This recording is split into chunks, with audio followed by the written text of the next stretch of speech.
মিচিং জনগোষ্ঠীৰ বহুকেইটা সংগঠন আছে। এই সংগঠনবিলাকে মিচিং জাতিৰ উত্তৰণৰ কাৰণে বহুত কাম কৰি আছে। মিচিং সমাজত যিসকল শিক্ষাগুৰুৱে সেৱা আগবঢ়াইছে, সমাজক আমি অলপ হ'লেও এটা অৰিহণা আমি আগবঢ়াব পাৰোঁ। জিলা কমিটিতেই হওক বা চেণ্ট্ৰেল কমিটিয়েই হওক, সেৱক হিচাপেহে আমি তাত নিজকে আত্মনিয়োগ কৰিছোঁ। এই সময়টোত ক'ভিড পৰিস্থিতি চলি আছিলে। 24 ঘণ্টাৰ ভিতৰত 8 ঘণ্টাই আমি পাঠদান কৰোঁ। আমাৰ ছাত্ৰ ছাত্ৰীসকলক আমি গুগল মিটৰ যোগেদি বা তেনেকৈ অনলাইনৰ যোগেদি আমি ক্লাছ কৰিব পাৰোঁ নেকি? অনলাইনৰ যোগেদি আমি শিক্ষাগুৰুসকলৰ লগতো আমি তেনেকেই আচলতে এটা সংগঠিত এটা ৰূপলৈ আহি গ'ল। আমাৰ আজি দেৰগাঁও টাউন উচ্চ মাধ্যমিক বিদ্যালয়ত সমবেত হৈছোঁ। কিয় সমবেত হৈছোঁ আৰু কোনসকল ব্যক্তিক সেই সমবেত অনুষ্ঠানত আমি অনুষ্ঠানৰ সংগী হিচাপে লৈছোঁ, সেই কথাখিনি প্ৰকাশলৈ আনিব বিচাৰিছোঁ। ইয়াতে সদৌ অসম মিচিং শিক্ষক সমাজ গোলাঘাট জিলাৰ যিটো আশা, এই আশাৰ উদ্যোগত কিছুমান কাম চলি আছে, যিবিলাক কাম বহুত পুৰণা ডাঙৰ ডাঙৰ দল সংগঠন অনুষ্ঠান প্ৰতিষ্ঠানেও কৰিব পৰা নাই। কিন্তু এই চালুকীয়া অনুষ্ঠানত প্ৰাৰম্ভিক পৰ্যায়ৰ পৰা কেইবাটাও উল্লেখনীয় কাম তেওঁলোকে হাতত লৈছে আৰু সেই সকলোখিনি কথা আমি ইয়াৰ আলোচনাৰ জৰিয়তে আপোনালোকৰ মাজলৈ ফোকাছ কৰিম। কিন্তু এই অনুষ্ঠানটোৰ মুখ্য উপদেষ্টা দীপক পেগুদেৱ আমাৰ মাজত আছে। হয় পেগু ডাঙৰীয়া, আপুনি কওকচোন যে এই অনুষ্ঠানটো কেতিয়া কিয় প্ৰতিষ্ঠা হ'ল? খুব ভাল আপুনি প্ৰশ্ন এটা কৰিছে। যিহেতু আমাৰ গোটেই মিচিং জনগোষ্ঠীৰ বহুকেইটা সংগঠন আছে। মিচিং বাহানি কাবাঙৰ পৰা আৰম্ভ কৰি টাকা মিচিং পৰিণ কাবাং, মিচিং আগম কাবাং, মিচিং টাকা মিচিং নিমে কাবাং, বিদুৰবু কাবাং, বিভিন্ন আমাৰ জনগোষ্ঠীৰ বিভিন্ন সংগঠন আছে, জাতীয় সংগঠন আছে। কিন্তু এই সংগঠনবিলাকে মিচিং জাতিৰ উত্তৰণৰ কাৰণে বহুত কাম কৰি আছে।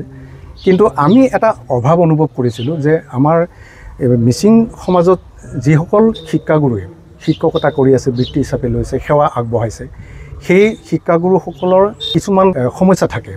এই বিভিন্ন ধৰণৰ সমস্যা থাকে, পাৰিবাৰিক সমস্যা থাকে, বিভিন্ন অৰ্থনৈতিক সমস্যা থাকে, বিভিন্ন সমস্যাৰে জৰ্জৰিত হৈ থাকে। তথাপি সমাজৰ উত্তৰণৰ কাৰণে তেওঁবিলাকে বিভিন্ন ধৰণেৰে নিজকে আত্মনিয়োগ কৰে।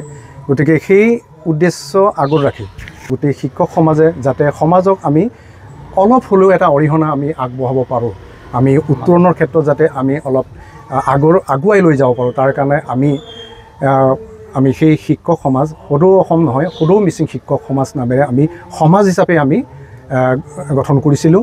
ইয়াত যিমানবিলাক আমি সদস্য আছোঁ, আচলতে প্ৰত্যেকজনেই সেৱক বা সেৱিকা। গতিকে সেই হিচাপে আমি আচলতে জিলা কমিটিতেই হওক বা চেণ্ট্ৰেল কমিটিয়েই হওক, সেই গোটেই কমিটিবিলাকত আমি সেৱক হিচাপেহে আমি তাত নিজকে আত্মনিয়োগ কৰিছোঁ। আৰু আপুনি ক'লে যে কেতিয়া গঠন কৰিছিলে, এই গঠন কৰা সেইটো এটা বৰ মানে আমোদজনক এটা আৰু মনত ৰাখিবলগীয়া এইটো এটা ঘটনা এটা। যিহেতু 2020 চনটো আপোনাৰ সকলোৱে আমি জানো যে এই সময়টোত ক'ভিড পৰিস্থিতি চলি আছিলে। ঘৰৰ পৰা ওলাব নোৱাৰা ছাত্ৰ ছাত্ৰীসকলক যিসকল শিক্ষাগুৰুৱে সদায় 24 ঘণ্টাৰ ভিতৰত 8 ঘণ্টাই আমি ছাত্ৰ ছাত্ৰীৰ লগত আমি সদায় খেলি থাকোঁ, শিক্ষামূলক আমি আলোচনা কৰোঁ, আমি পাঠদান কৰোঁ, সেই এনেকুৱা এটা আমি সদায় দৈনন্দিন চলি থকা এই কাৰ্যসূচীবিলাকৰ পৰা আমি একেবাৰে খুব আমি আঁতৰি থাকিবলগীয়া হৈছিলে। সেই সময়টোতে কেইজনমান উদ্যোগী শিক্ষাগুৰু কেইজনমানে গুগল মিট কৰি মেলি এটা আৰম্ভ কৰি দিলে যে আমি এনেকৈয়ে আলোচনা কৰিব পাৰোঁ নেকি, আমাৰ ছাত্ৰ ছাত্ৰীসকলক আমি গুগল মিটৰ যোগেদি বা তেনেকৈ অনলাইনৰ যোগেদি আমি ক্লাছ কৰিব পাৰোঁ নেকি। তেনেকৈ অনলাইনৰ মাধ্যমেদি যেতিয়া ক্লাছবিলাক আমি আৰম্ভ কৰিলোঁ, তাৰপিছতে আৰম্ভ হৈ গ'ল যে অনলাইনৰ যোগেদি আমি শিক্ষাগুৰুসকলৰ লগতো আমি এটা কথোপকথন আমি আৰম্ভ কৰি দিলোঁ। গতিকে তেনেকেই আচলতে এটা সংগঠিত এটা ৰূপলৈ আহি গ'ল আমাৰ সদৌ মিচিং শিক্ষক সমাজ। আৰু নামনি অসমত আমাৰ মিচিং শিক্ষক বহুত তাত সিঁচৰিত হৈ আছে। তেওঁবিলাকৰ আৰু বেছি বেদনাদায়ক আছিলে সেইখিনি সময়ত। তেওঁবিলাকৰ দ্বাৰাই আচলতে মই নাম ল'বই লাগিব। আমাৰ বিকু দাপাক আছিলে, প্ৰয়াত বিকু দাপাক, তেওঁ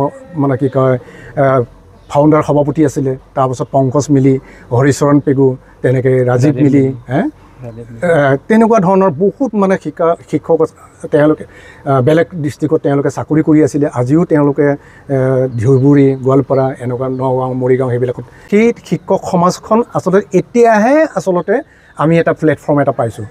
বহুত শিক্ষক আছে সমাজৰ হকে কাম কৰিবলৈ ইচ্ছা আছে, কিন্তু তেওঁলোকে উপযুক্ত এটা প্লেটফৰ্ম পোৱা নাছিলে কাৰণ আমিতো এতিয়া TMPK কৰিব নোৱাৰোঁ আমি কিন্তু এটা কামেই কৰিব পাৰোঁ নিজৰ বিদ্যালয়খনত থাকি নিজৰ চাৰিবেৰৰ মাজত থাকি মেলি আমি এই দুখীয়া নিচলা ছাত্ৰ ছাত্ৰীসকলক আমি এটা কিঞ্চিত অৰিহণা আমি দি আমি আগলৈ লৈ যাব পাৰোঁ দীপক পেগুদেৱে সদৌ অসম মিচিং শিক্ষক সমাজৰ যিটো দীঘলীয়া যাত্ৰা আৰু এই যাত্ৰাত কৈছে যে বেদনাৰ প্ৰায় সৃষ্টি হ'ল কাৰণ 2019 চনত যেটো কৰোনা যে অতিমাৰী এই অতিমাৰীৰ পৰিপ্ৰেক্ষিতত সমগ্ৰ দেশত এটা ভয়াবহ পৰিস্থিতিৰ সৃষ্টি হৈছিল আৰু এই পৰিস্থিতিয়ে মিচিং শিক্ষক সমাজৰ দৰে অনুষ্ঠানটোৱে জন্ম দিয়া নাই আৰু অনেক বস্তুৰ জন্ম দিছে মানে তাৰ ভিতৰতে এই বেদনাৰ পৰা সৃষ্টি হোৱা যেটো আজি শিক্ষক সমাজ মিচিং শিক্ষক সমাজে ৰাইজৰ উন্নয়নৰ বাবে বিভিন্ন ধৰণৰ পদক্ষেপবিলাক লৈ আছে আৰু হেতু 2020 চনৰ পৰাই কাৰ্যকৰী হৈ আছে আৰু এই সমাজত উত্তৰপুতভাৱে জড়িত হৈ থকা আমাৰ মুক্তলাল চাৰদেৱো আছে গতিকে চাৰদেৱৰ পৰা আমি জানিব বিচাৰিম আপোনালোকে কি কাৰ্যসূচীৰে বৰ্তমান সফল হৈছে বৰ্তমানলৈকে আৰু কি পদক্ষেপ আপোনালোকে অনাগত দিনবিলাকৰ কাৰণে লৈছে অলপ জানিব দিব আপোনাৰ ধন্যবাদ আচলতে আমি হলো এখন শিক্ষক মানে সমাজৰ লগত আমি জড়িত গতিকে আমি শিক্ষক হিচাপে প্ৰতিজন শিক্ষকে সমাজৰ প্ৰতি কিবা এটা নহলেও দায়বদ্ধ থাকে গতিকে আমি সদৌ মিচিং সমাজত হাই সেকেন্ডাৰীৰ পৰা ধৰি LP স্কুলৰ প্ৰাথমিক বিদ্যালয় মজলীয়া বিদ্যালয় হাই স্কুল হাই সেকেন্ডাৰীলৈকে যিসকল মিচিং শিক্ষক আছে তেখেত সকলক লৈ পেলাই আমি সামূহিকভাৱে মিচিং সমাজৰ কাৰণে নিজৰ সমাজৰ কাৰণে কিবা এটা কৰিব পাৰিম সেইটোৱেই আমাৰ মূল লক্ষ্য আছিল আৰু আজি আমি এই দেৰগাঁও উচ্চ মাধ্যমিক বিদ্যালয়ত গোলাঘাট জিলাৰ ডিষ্টিংশ্যন পোৱা হাই স্কুলত ছাত্ৰ ছাত্ৰী HSLC এক্সামিনেশ্যনত ডিষ্টিংশ্যন পোৱা আৰু হাই ছেকেণ্ডেৰীত পৰীক্ষাত উচ্চতৰ মাধ্যমিক পৰীক্ষাত যিখিনি সফলতাৰে উত্তীৰ্ণ হৈছে তেখেতসকলক আমি সম্বৰ্ধনা জনোৱাৰ অনুষ্ঠান এটা আজি এই অনুষ্ঠিত কৰিছোঁ সেয়া আমাৰ এটা পদক্ষেপ তাৰপিছত আমি কেন্দ্ৰীয় সমিতিত আমি ইতিমধ্যে মাজুলীৰ এজন ল'ৰাক ডক্টৰ পঢ়াই আছোঁ তেওঁ ত্ৰিনয়ন পেগু একেবাৰে দুখীয়া পৰিয়ালৰ তেওঁক আমি আজি 2 বছৰ ধৰি ডক্টৰে সম্পূৰ্ণ খৰচ পাতি এডমিশ্যনৰ পৰা ধৰি মাহিলী তাৰ হোষ্টেলৰ ফিজলৈকে দি আমি তেওঁক আমি ক'বলৈ গ'লে আমি এডপ্ট কৰি লোৱাৰ নিচিনা আমি তেওঁলোক সম্পূৰ্ণ পঢ়াই আছোঁ আৰু এই মাহৰ পৰা লখিমপুৰৰ সুশান্ত নৰ তেওঁ অন্তৰ্ভুক্ত হ'ব তেওঁকো আমি মাহে অলৰেডি এই মাহতে আমি 25,000 মান টকা তেওঁলোক কণ্ট্ৰিবিউট কৰা হৈছে আৰু এই মাহৰ পৰা তেওঁ 1500কে মাহিলী হোষ্টেলৰ ফিজখিনি দি তেওঁলোকো আমি শিক্ষাৰ অগ্ৰগতিৰ ক্ষেত্ৰত আগবঢ়াই নিবলৈ আমি অলপ প্ৰয়াস কৰিছোঁ আৰু আমি লগতে অসমত যিমানখিনি মিচিং শিক্ষক আছে হাই ছেকেণ্ডাৰীৰ পৰা ধৰি LP স্কুলৰ যিসকল শিক্ষক গতিকে তেখেতসকলকো আমি আমন্ত্ৰণ জনাইছোঁ আহ্বান জনাইছোঁ যাতে আমাৰ সেই যাত্ৰাত যাতে সকলোৱে সহযোগ কৰক আমি কামনা কৰিছোঁ সেই যাত্ৰাত যদি সকলোৱে সহযোগ কৰে তেতিয়াহ'লে আমি মিচিং সমাজখনক এখোজ আগবাঢ়িবলৈ আমি অৰিহণা যোগাব পাৰিম আমাৰ লক্ষ্য আজি ইয়াত ছাত্ৰ ছাত্ৰীসকলক উদ্গনি যোগাবৰ কাৰণে আমি তেওঁলোকক প্ৰশংসা পত্ৰ দিয়া হৈছে আৰু তেওঁলোকক আমি সম্বৰ্ধনা জনাইছোঁ আমাৰ ভৱিষ্যত লক্ষ্য হ'ব আমি তেওঁলোকক এনেকুৱা ছাত্ৰ ছাত্ৰীসকলক সম্বৰ্ধনা জনোৱাতকৈ আমি সৃষ্টি কৰিব লাগে আমি গাঁৱে গাঁৱৰ ল'ৰা ছোৱালীখিনি যাতে সেই কৃতি হ'ব পৰা যিটো ক্ষমতা দুখীয়া ছাত্ৰ ছাত্ৰীসকলক সেইখিনি যাতে সামৰ্থ্য লাভ কৰিব পাৰে তেওঁলোকক পঢ়াৰ শিক্ষাৰ ক্ষেত্ৰত আগুৱাই অনাত আমি চেষ্টা কৰিম সেয়া আমাৰ এটা প্ৰধান লক্ষ্য হ'ব অতি মহান লক্ষ্য উদ্দেশ্য আমি দেখিবলৈ পাইছোঁ আচলতে দীপক পেগুৱে হওক আমাৰ মুক্তলাল চাৰই হওক তেওঁলোক অতি পূৰ্বৰে পৰা মিচিং সমাজৰ বিভিন্ন দল সংগঠনৰ লগত জড়িত হৈ থকাৰ উপৰিও তেওঁলোকে লগতে শিক্ষকৰ দৰে এক পবিত্ৰ বৃত্তিত জড়িত হৈ আছে আৰু সেইকাৰণে শিক্ষকতা কৰি থকাৰ কাৰণে তেওঁলোকে বিভিন্ন সময়ত এই দল সংগঠনৰ হৈ শ্ৰমদান কৰিবলৈ সমাজৰ প্ৰতি থকা যিটো ইচ্ছা শ্ৰমদান কৰাৰ যিটো ইচ্ছা সেই ইচ্ছাটো কেতিয়াবা বাধাৰ সৃষ্টি হোৱাৰ বাবে তেওঁলোকে এই শিক্ষকতাৰ যিটো বৃত্তি অটুট ৰাখিও কি ধৰণে কাম কৰিব পৰা যায় ৰাইজৰ বাবে এনেকুৱা ধৰণৰ এটা পদক্ষেপেৰে আগবাঢ়ি আহিছে আৰু আগবাঢ়ি আহি সেই মিচিং শিক্ষক সমাজ নামৰ সংগঠনটোত ওতপ্ৰোতভাৱে জড়িত হৈ পৰিছে। আপোনালোকে জানিব পাৰিছে যে এই মিচিং যিটো শিক্ষক সমাজ এই গোলাঘাট জিলাৰ এই শিক্ষক সমাজে বিভিন্ন সময়ত দুখীয়া দৰিদ্ৰ ল'ৰা ছোৱালীৰ বাবে বিভিন্ন ধৰণৰ আৰ্থিক সাহায্য প্ৰদান কৰাৰ লগতে তেওঁলোকৰ শিক্ষাৰ উত্তৰণৰ বাবে উদগনি যোগাবৰ বাবে বিভিন্ন ধৰণৰ কাৰ্যসূচী হাতত লৈছে আৰু এনে কাৰ্যসূচীবিলাকৰ ভিতৰতে আজি যিটো এই দেৰগাঁও টাউন উচ্চ ইংৰাজী বিদ্যালয়ত অনুষ্ঠিত হৈছে এক বিশেষ অভিনন্দনৰ অনুষ্ঠান আৰু এই অনুষ্ঠানত যিসকল 85% ওপৰত উচ্চ মাধ্যমিক আৰু উচ্চতৰ মাধ্যমিক বিদ্যালয়ত উত্তীৰ্ণ হোৱা সুখ্যাতিৰে উত্তীৰ্ণ হোৱা ছাত্ৰ ছাত্ৰীসকলক সম্বৰ্ধনা জনোৱা হৈছে আৰু এই সম্বৰ্ধনা অনুষ্ঠানত আহি ময়ো উপস্থিত হ'লোহি আৰু লগতে কেইবাজনো ইয়াত এই অনুষ্ঠানৰ কৰ্মকৰ্তা আছে। মই আপোনালোকক পৰিচয় কৰাই দিব বিচাৰিছোঁ।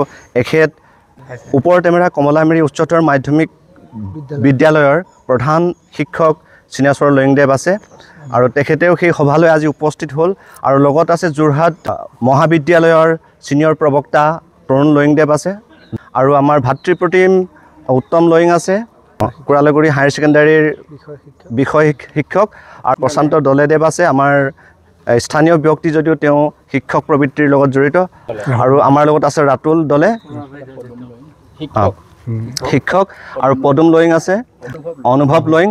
সকলোখিনি শিক্ষক বাৰু শিক্ষক সমাজ এখন আকৌ এনেকুৱা ধৰণে ব্যক্তিক্ৰমী ৰূপত এটা থিয় হৈছোঁ। ভাল লাগিছে বহুত দিনৰ মূৰত, কাৰণ সেই অনুষ্ঠানলৈ আহি মই প্ৰথমতে মোৰ শিক্ষাগুৰু সন্মানীয় চিনেশ্বৰ লয়িংদেৱৰ পৰা জানিব বিচাৰিম আজি অনুষ্ঠানটোলৈ আহি মনত কেনেকুৱা ধৰণৰ অনুভৱ হৈছে। হয়, আচলতে আজি যিটো অনুষ্ঠান হৈছে এইটো এটা খুবেই ভাল অনুষ্ঠান, কাৰণ আমাৰ মিচিং শিক্ষক সমাজে এই যিটো মিচিং ছাত্ৰ ছাত্ৰীসকলক কৃতি ছাত্ৰ ছাত্ৰীসকলক সম্বৰ্ধনাৰ যিটো অনুষ্ঠানৰ ব্যৱস্থা কৰিছে সেইটোৱে নিশ্চয়কৈ আমাৰ উঠি অহা যিসকল মিচিং ছাত্ৰ ছাত্ৰী আছে তেওঁলোকক নিশ্চয়কৈ উৎসাহিত কৰিব আৰু তেওঁলোকেও এনেধৰণে এটা ৰিজাল্টৰ কাৰণে তেওঁলোকে আগবাঢ়ি যাব। সেইটো গতিকে মই নিজকে এই অনুষ্ঠানত উপস্থিত থাকি নিজকে ধন্য মানিছোঁ আৰু নিজকে ভাগ্যৱান। শিক্ষাগুৰু সন্মানীয় চিনেশ্বৰ লয়িংদেৱলৈ বিশেষভাৱে আন্তৰিক ধন্যবাদ জনাইছোঁ। আমাৰ মাজত আছে মোৰ বন্ধু আৰু যোৰহাট মহাবিদ্যালয়ৰ ছিনিয়ৰ প্ৰবক্তা তৰুণ লয়িংদেৱ আৰু আজিৰ সেই বিশেষ অভিনন্দন অনুষ্ঠানটোৰ তেওঁ এজন আমন্ত্ৰিত অতিথি আছিলে। গতিকে আজি অনুষ্ঠানলৈ আহি কেনেকুৱা অনুভৱ হৈছে আৰু তোমাৰ ব্যক্তিগত এই অনুষ্ঠানটোলৈ কি পৰামৰ্শ দিবা? অনুষ্ঠানটোতো খুব এটা আদৰণীয় অনুষ্ঠান বুলি ক'ম, যিহেতু যিখিনি পদক্ষেপ লৈছে কোনোবা মেধাৱী দুখীয়া ছাত্ৰক বা ছাত্ৰীক এনেদৰে পঢ়োৱাৰ লগতে এটা সমাজখনত নিশ্চয় এটা ইতিবাচক চিন্তাৰ হৈছে।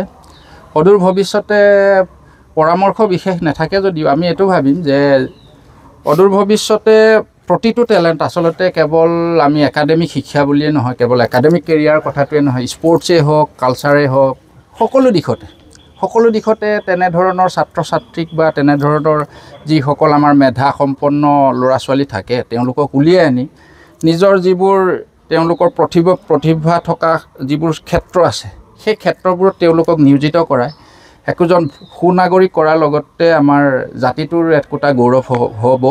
তেনেকৈ কৰিব লাগে বুলি আমাৰ সকলো সমাজৰে বা এই শিক্ষক সমাজে কৰিব বুলি মই ভাবিছোঁ। বাৰু এটা সময় উপযোগী পদক্ষেপ লৈছে সেই মিচিং শিক্ষক সমাজে। সঁচা অৰ্থত এই যিটো অনুষ্ঠান গঢ় লৈ উঠিছে, অনুষ্ঠানটো এটা ব্যক্তিক্ৰমী অনুষ্ঠান যদিও ই সমগ্ৰ অসমতে বৰ্তমান গঢ় লৈ উঠিছে আৰু বহুতৰ বাবে নতুন, কিয়নো মই যদিও অনুষ্ঠানটোৰ পূৰ্বতে নাম শুনিছোঁ যদিও আজিলৈকে প্ৰত্যক্ষভাৱে ইয়াত জড়িত হ'বলৈ সুবিধা পোৱা নাছিলোঁ। আজি ইয়াৰ যিসকল উদ্যোক্তা আছে এই অনুষ্ঠানটোৰ দেৰগাঁও টাউন উচ্চ মাধ্যমিক বিদ্যালয়ত আজি এই অনুষ্ঠানটো বিশেষ অভিনন্দন অনুষ্ঠানটো আয়োজন কৰা ব্যক্তিসকলৰ উদ্যোক্তাসকলে এই অনুষ্ঠানলৈ মাতি অনাৰ বাবে ইয়াতে ভাগ লোৱাৰ সুযোগ পালোঁ আৰু এনে এটা অতি পৰিপাটিকৈ এটা অনুষ্ঠান উদযাপন কৰিবলৈ তেওঁলোকে চেষ্টা কৰিছে আৰু এই অনুষ্ঠানত কেইবাগৰাকীও মেধা ছাত্ৰ ছাত্ৰীক যথোপযুক্ত সন্মান প্ৰদৰ্শন কৰা আমি দেখিবলৈ পালোঁ আৰু আমাৰ মাজত জিলাৰ ছেক্ৰেটাৰী মিলিদেৱ উপস্থিত হৈছে।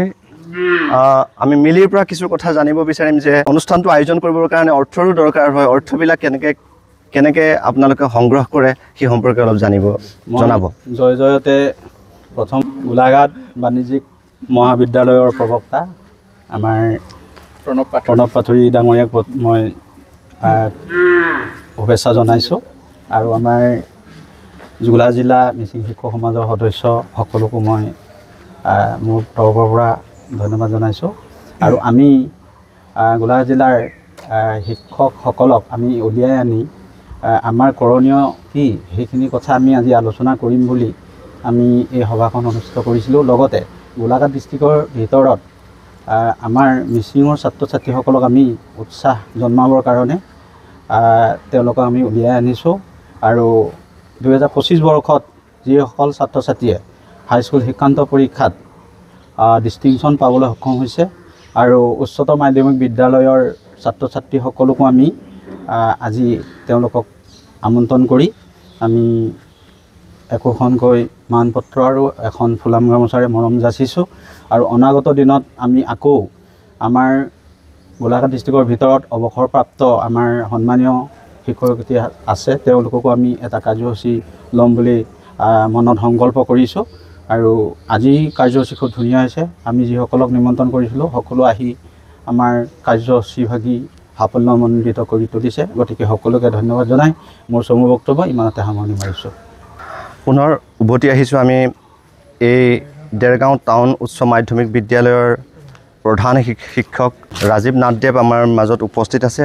গতিকে এই অনুষ্ঠানত আহি তেখেতে কেনেকৈ আমন্ত্ৰিত হ'ল বা অনুষ্ঠানটোৰ সম্পৰ্কে অলপ অৱগত কৰিলে ৰাইজৰ বাবে সুবিধা হ'ব। হয়, নমস্কাৰ।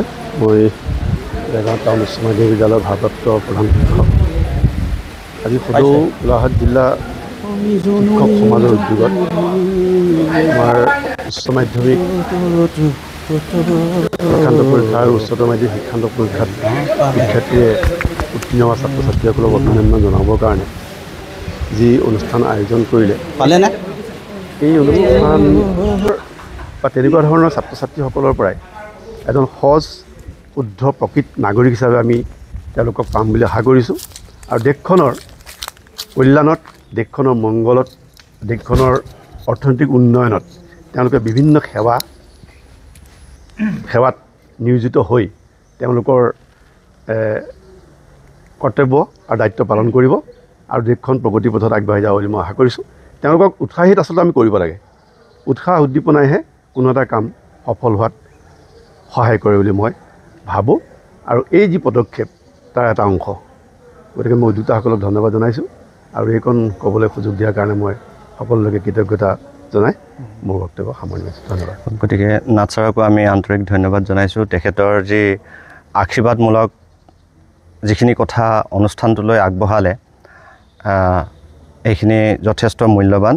যি এই অনুষ্ঠানটোত অৰ্থাতে এনেকৈ একত্ৰিত হৈ বহু কথা জানিব পাৰিলোঁ অনুষ্ঠানটোৰ বিষয়ে আৰু পৰৱৰ্তী সময়লৈ আমাৰ অনুষ্ঠানটোৰ লগত যোগসূত্ৰ থাকিব আৰু অনুষ্ঠানটোৰ যিসকল উপাকাংক্ষী আৰু একেবাৰে অন্তৰকৰণে লাগি থকা যিসকল সদস্যসকলে জানিব দিছে যে এই অনুষ্ঠানলৈ কোনো ইচ্ছুক ব্যক্তিয়ে মুক্ত মনেৰে আৰ্থিক অনুদান আগবঢ়াব পাৰে আৰু এতিয়াও যদি অসমৰ কোনোবা প্ৰান্তত মিচিং সমাজৰ পৰা কোনো ব্যক্তি থাকি গৈছে এই অনুষ্ঠানটোৰ অন্তৰ্ভুক্ত হ'বলৈ তেওঁলোকে অনুষ্ঠানটোলৈ আহিব পাৰে। ইয়াকে আপোনালোকৰ মাজলৈ ঠেলি দি আজি অনুষ্ঠানটো সামৰিছোঁ। ধন্যবাদ।